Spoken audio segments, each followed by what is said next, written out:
এবার এশিয়া কাপে বাংলাদেশের জন্য সেরা একাদশ সাজিয়ে দিলেন ক্রিকেট বিশ্লেষক আকাশ চোপড়া। ওপেনিংয়ে তানজিদ তামিম আর পারভেজ হোসেন ইমনের সঙ্গে মিডল অর্ডারে রেখেছেন একাধিক চমক।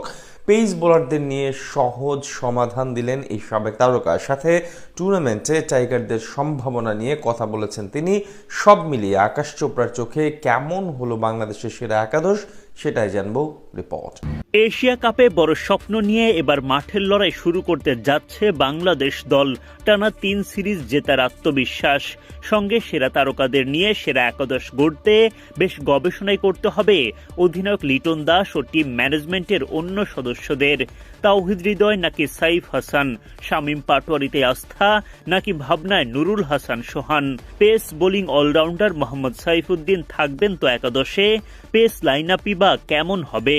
সব প্রশ্নের জটলা খুলে দেখে নেওয়া যাক এশিয়া কাপে নিজেদের প্রথম ম্যাচে হংকংয়ের বিপক্ষে কেমন হতে যাচ্ছে টাইগারদের সেরা একাদশ। এশিয়ার শ্রেষ্ঠত্বের লড়াইয়ে ওপেনিং জুটি নিয়ে নির্ভর বাংলাদেশ। দুই বাঁহাতি তানজিদ তামিম ও পারভেজ ইমন বাংলাদেশের হয়ে ইনিংস শুরু করতে নামবেন, এটা একেবারে চূড়ান্ত। সাম্প্রতিক সময়ে প্রায় প্রতিটি ম্যাচেই তামিম ইমনের কেউ না কেউ জ্বলে ওঠেন ব্যাট হাতে। মেগা আসরে যদি দুইজনই একসাথে বড় জুটি গড়তে পারেন, তাহলে হংকংকে উড়িয়ে দেয়া অনেকটাই সহজ হয়ে যাবে। নাম্বার 3-এর কঠিন চ্যালেঞ্জ নেবেন অধিনায়ক লিটন দাস নিজেই। ফর্মের তুঙ্গে আছেন টাইগার কাপ্তান। ব্যাটিং অর্ডারে তিনিই বড় ভরসা। মিডল অর্ডারে সাইফ হাসান নাকি তাওহিদ হৃদয়, সেটা নিয়ে বেশ জটিল পরিস্থিতি। তবে শেষ পর্যন্ত প্রতিপক্ষের কৌশল, উইকেট কন্ডিশন মিলিয়েই সিদ্ধান্ত নেবে টিম ম্যানেজমেন্ট। সেই দৌড়ে হয়তো সাইফের সম্ভাবনা খানিকটা বেশি।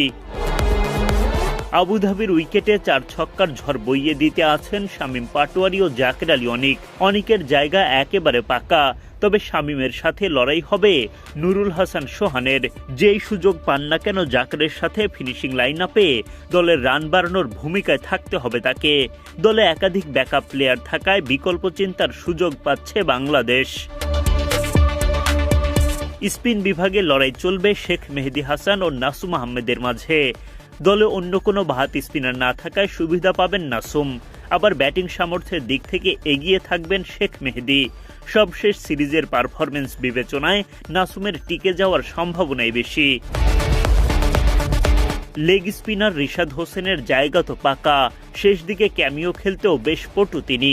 আর পেস ইউনিটকে সামনে থেকে নেতৃত্ব দেবেন দুই অভিজ্ঞ তারকা তাসকিন আহমেদ ও মুস্তাফিজুর রহমান। তাদের সঙ্গে সেরা একাদশে জায়গা পেতে যাচ্ছেন তানজিম সাকিব।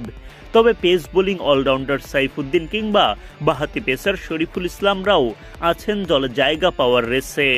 শেষ পর্যন্ত একাদশ যেমনই হোক না কেন, লিটনরা চাইবেন হংকংকে উড়িয়ে দিয়ে এশিয়া কাপের দাপটে শুরু করতে। বাংলাদেশ সময় বৃহস্পতিবার ম্যাচ